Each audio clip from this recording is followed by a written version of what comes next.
Now, if we start with your book, the King's, what was it, the President's Bankers, all the President's Bankers, and you kind of talked about how the bankers have been able to maintain this grip of power, if you will, right? And it seems like throughout whatever the last century, regardless of who was in office, which political party, which president, whatever, it's been kind of the same people that have been able to maintain that.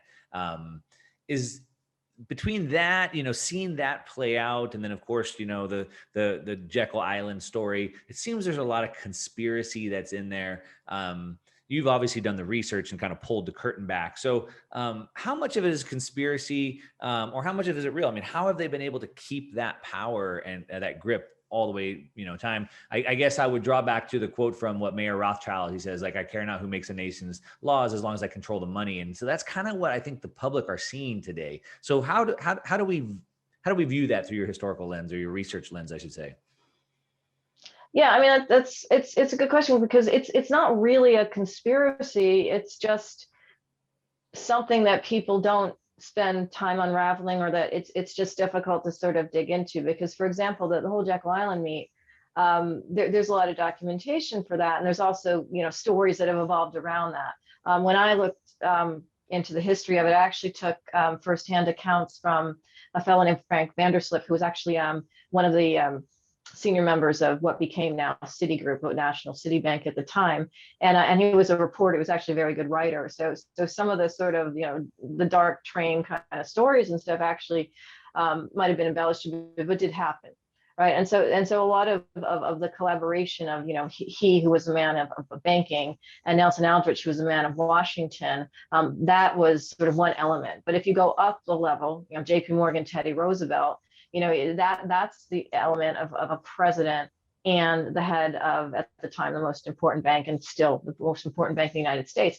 But yeah, all through these decades, you've had a situation where there's been either families or like main banks that have continued to stay strong and be strong in the face of like any crisis. And a lot of that is because of relationship. Back in the 10s and 20s and 30s, the relationships, for example, between FDR as president and the bankers at the time, Jack Morgan, JP Morgan's son, and what have you, were very, very solid. With Winthrop Aldrich, who was the son of Nelson Aldrich, who ultimately wound up marrying one of the Rockefellers and sort of spawning the Aldrich Rockefellers, and they kind of over the years morphed into David Rockefeller, and David Rockefeller ran Chase for decades. And so a lot of what happened was a combination of these intermarriages on the banking side.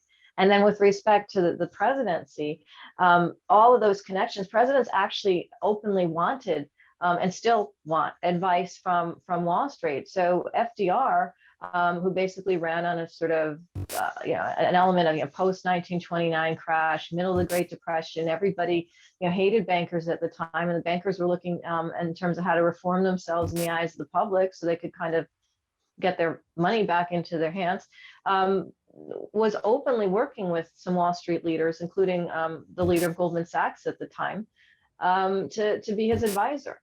And so from the 20s and 30s on, there's always been some advisor or multiple advisors from the banking community that were appointed by presidents, in addition to whatever conversations they might have had sort of, off the cuff, and just the ability to have, an open channel. We know that during the financial crisis of 2008, 2009, I have this in a book I wrote called It Takes a Pillage, right after, as that was unfolding, there was an enormous number of phone calls and just communications between the largest bankers and the president. And it was something that wasn't just because there was an emergency, it's because they were shaping the mind, the policy of how they would be, supported or subsidized or whatever, during those years and in the years to come. And so it was always very consistent that these relationships exist. There's letters back and forth that I talk about all the president's bankers, and that are public if anybody wants to dig into them, through presidential libraries of real camaraderie. And actually real trust. There was times where bankers and presidents, worked together to sort of build things in the country.